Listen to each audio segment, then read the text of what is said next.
അതായത് ഇന്നലെ കേജ്രിവാൾ തുടങ്ങിയ കാര്യം അത് ആവർത്തിച്ചുകൊണ്ടേയിരിക്കുകയാണ്. 75 വയസ്സാകാൻ പോകുന്നു മോദിക്ക് ഇനി കാലമില്ല. അപ്പോൾ ആരാണ് ആ ഗ്യാരണ്ടി പൂർത്തിയാക്കുക? ഈ ഗ്യാരണ്ടിയുടെ കാര്യം പറയുമ്പോൾ അതാണ് പറയുന്നത്. 75 വയസ്സ് എന്നുള്ള കാര്യം ആവർത്തിച്ച് പറയുന്നു.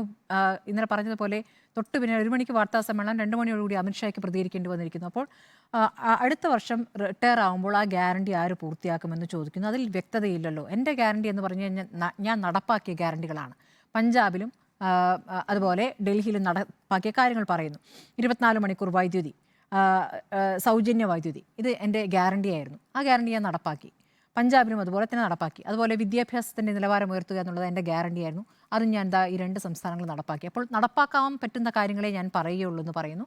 അത് നടപ്പാക്കുമെന്ന് പറഞ്ഞു. 10 ഗ്യാരണ്ടികളും ഇന്ത്യ മുന്നണിയുടെ ഗ്യാരണ്ടി ആയിട്ടാണ് അദ്ദേഹം വച്ചിരിക്കുന്നത്. ഞാൻ ഇന്ത്യ മുന്നണിയിലെ മറ്റു നേതാക്കളുമായി സംസാരിച്ചിട്ടില്ല, പക്ഷേ ഞാൻ ആ ഗ്യാരണ്ടി മുന്നോട്ട് വയ്ക്കുന്നു എന്നാണ് അദ്ദേഹം പറഞ്ഞത്. അത് പല ഘട്ടങ്ങളിലായി രാഹുൽ പറഞ്ഞ കാര്യങ്ങളടക്കം അതിൽ വരുന്നുണ്ട്. അപ്പോൾ സാധാരണക്കാർക്ക് കേജ്രിവാളിൽ നിന്ന് നേരത്തെ ചില കാര്യങ്ങൾ ചെയ്ത് കിട്ടിയിട്ടുണ്ട്, സാധാരണക്കാരെ സംബന്ധിച്ച്, സ്ത്രീകളെ സംബന്ധിച്ചിട്ടൊക്കെ. അപ്പോൾ ആ ഉറപ്പുകൾ വിശ്വസിക്കാവുന്നതാണ് എന്നൊരു ബോധ്യം അവർക്കുണ്ട്. അപ്പോൾ അതിന്മേൽ കൂടുതൽ ഉറപ്പുകളാണ് നൽകിയിരിക്കുന്നത്. ഞാനിവിടെയുണ്ട്, അദ്ദേഹം പോകാൻ പോകുന്നു, ഇതാണ് പറഞ്ഞുകൊണ്ടിരിക്കുന്നത്. അപ്പോൾ ഇനിയിപ്പോൾ ബീഹാറിലും യു പിയിലും മഹാരാഷ്ട്രയിലും ഒക്കെ പ്രചാരണത്തിന് അദ്ദേഹം ഇറങ്ങാൻ പോവുകയാണ്. അപ്പോൾ ആ ഘട്ടത്തിൽ മറ്റ് ഇന്ത്യ മുന്നണിയിലെ നേതാക്കൾ കൂടി ഉണ്ടാകുമെന്നാണ് ഞാൻ മനസ്സിലാക്കുന്നത്. ഇപ്പോൾ കേജ്രിവാളിൻ്റെ ആപ്പിലെ പ്രധാനപ്പെട്ട നേതാക്കളും മാത്രമായ പ്രചാരണം മുന്നോട്ട് പോകുന്നു. പക്ഷേ ഓരോ ദിവസവും മോദിക്കെതിരെ എന്നുള്ള രൂപത്തിൽ പോവുകയാണ്. ഇന്നിപ്പോൾ BJP വിട്ട ഒരു പ്രധാനപ്പെട്ട മുൻ കേന്ദ്രമന്ത്രി യശ്വന്ത് സിൻഹയുടെ പ്രതികരണം വന്നിട്ടുണ്ട്.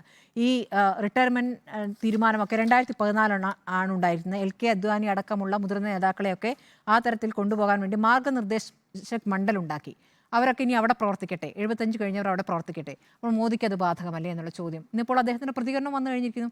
ഞങ്ങളെപ്പോലുള്ളവരെ ഒഴിവാക്കാൻ വേണ്ടി ഉണ്ടാക്കിയ പരിപാടിയായിരുന്നു, അത് എല്ലാവർക്കും ബാധകമല്ല എന്നാണ് അദ്ദേഹം പറയുന്നത്. അപ്പോൾ ആ രൂപത്തിൽ കാര്യങ്ങൾ ചെയ്തിട്ടുണ്ടായിരുന്നു. അപ്പോൾ മാത്രമല്ല ഇന്നലെ പറഞ്ഞൊരു പ്രധാനപ്പെട്ട കാര്യമുണ്ട്.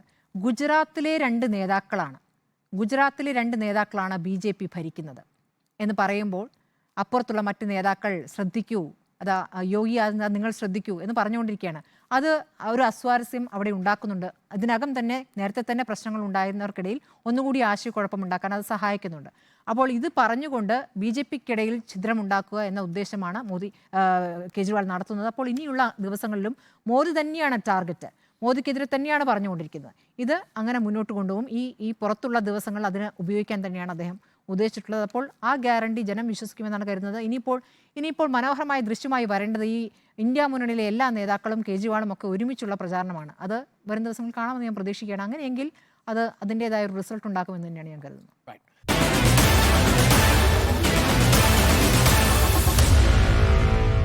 Meet the editors.